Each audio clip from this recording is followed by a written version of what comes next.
Okay, so we're going to start chasing the yield curve on fixed income, in particular, Treasury bills. Yesterday, via the FMDQ OTC Securities Exchange, Treasury bills maturing 14th of May 2020 was at a price high or yield of 8%. And that more than 40 billion naira was traded.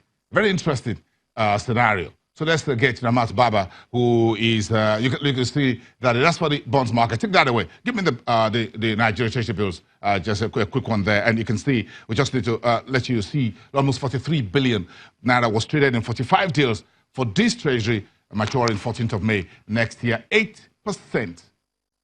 I haven't seen that in, when was last did I see that? Ramat Baba, do you have an answer for me? When last did we see a Treasury yield at 8%? Good morning. Okay, so what happened in the market last week was really the yield trended down, and that was mainly because there hasn't been any UMO auction for a while. So we saw a few people taking profits on the securities they had because yields have trended down. But of course, last week, Thursday, there was an UMO auction, and as a result, yields firmed up again slightly. Of course, before yields firmed up, we saw yields going into single digit because there was a lot of liquidity in the system. The CBN had reduced the frequency of the UMO auction, and also there was really a lot of system liquidity, so people were just picking bills to utilize available liquidity. And coupled with the fact again that interbank market was trading at single digits, that's the money market. So of course there was the need to use up liquidity, and of course Treasury bills became attractive.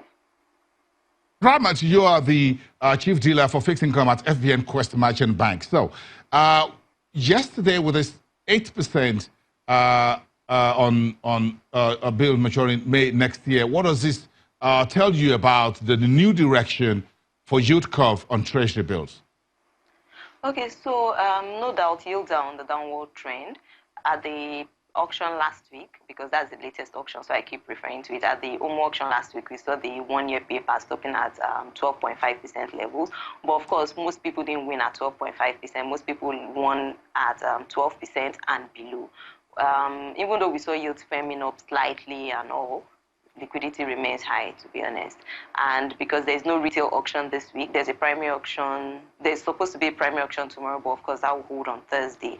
And as a result of that, we don't expect to see any UMO auction. So there's going to be constant liquidity in the system.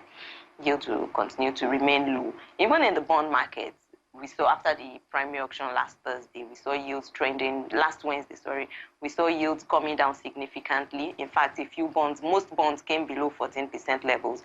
That's everything below the 5-year maturity went as low as 13.95, thereabout levels. But things firmed up a few days after because there were a few offers coming into the market and there were really no aggressive buyers, even though yields came down. So things have firmed up, and I think there's a bit of stability again. Ramat Baba, thank you so much. Chief Dealer in charge of fixed income at FBN Quest Merchant Bank. Thank you for your time today, giving us the opening sequence, a sense of where the market is on the Treasury and Naira bonds. Thank you so much. Have a great day from FMDQ Exchange Play Studios.